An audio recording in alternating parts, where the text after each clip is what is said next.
Bon dia i benvinguts al meu canal.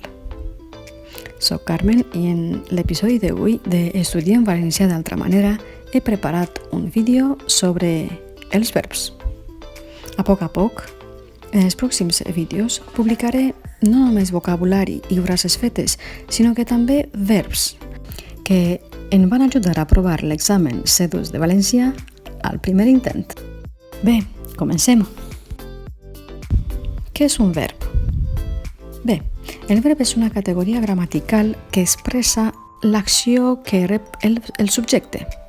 Hi ha 3 tipus de conjugacions: la primera, segona i tercera conjugació. Els verbs de la primera conjugació acaben en ar, com per exemple cantar, jugar, opinar. Així, en la primera conjugació estan la majoria dels verbs. Apenes un centenar són de la segona conjugació, verbs que acaben en ER, RER, com per exemple vendre, dur, batre. La resta dels verbs corresponen a la tercera conjugació. Són verbs que acaben en la terminació IR, com per exemple dormir, cosir, llegir, patir. Ara passem als temps verbals, que situen l'acció en el passat, present o futur, en relació a l'acte de parla. Passem al mode verbal, que ens indica l'actitud del parlant. Si ens referim a l'indicatiu, això ens mostra l'acció en la realitat. Si ens referim al subjuntiu, s'expressa una acció que no és real o que indica probabilitat, desig, dubte o hipòtesis. L'imperatiu indica ordres e instruccions, com per exemple, calleu. En l'episodi d'avui també veiem alguna similitud en el mode d'indicatiu present, del subjuntiu present i de l'imperatiu. Així tenim 3 verbs irregulars de la primera conjugació.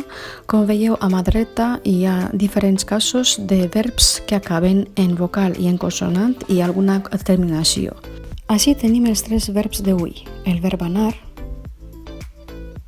el verb estar i el verb dar, conjugats en indicatiu present.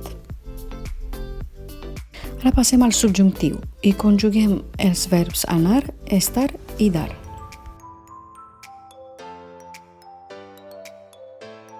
Recordeu que en el cas del verb anar, la primera i la segona persona del plural tenen la mateixa forma en l'indicatiu, subjuntiu i imperatiu. Ara veiem la conjugació d'aquests 3 verbs irregulars de la primera conjugació en imperatiu. Recordeu que la primera persona singular de l'imperatiu no té forma gramatical. Pel que fa a la similitud del verb estar, el subjuntiu i l'imperatiu tenen la mateixa forma.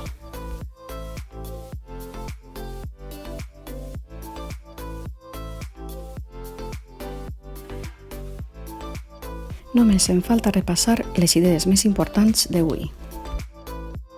La primera persona singular de l'imperatiu no té forma gramatical.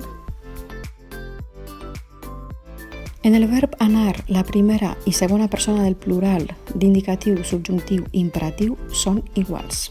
Té la mateixa estructura. I per acabar, el verb estar en subjuntiu i imperatiu té la mateixa forma.